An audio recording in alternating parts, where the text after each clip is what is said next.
अरे परदेशों में बैठा दिन सजे घरे में गाय आई जोरे। अरे परदेशों में बैठा दिन सजे घरे में गाय आई जोरे। अरे फागण रा महीना में तोरी बाटा जोवा वो महीनो फागण रो। अरे फागण रा महीना में तोरी बाटा जोवायो महीनो फागण रो।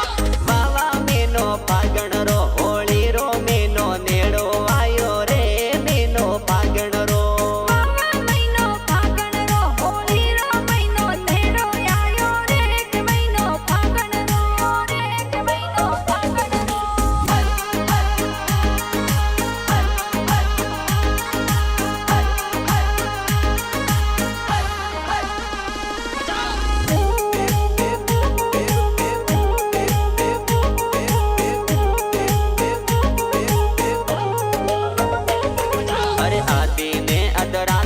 सजे थोने फोन लगावायो। अरे आदि ने अधरात केला सजे तोने फोन लगावायो। अरे फागण रा महीना में ते तो घरे आवो महीनो फागण रो। अरे फागण रा महीना में ते तो घरे आवो यो महीनो फागण रो।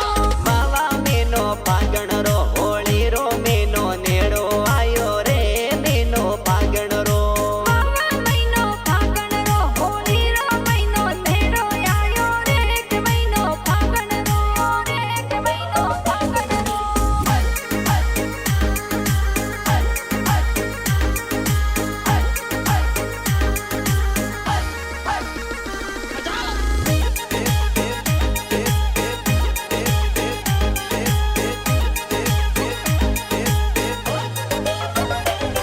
अरे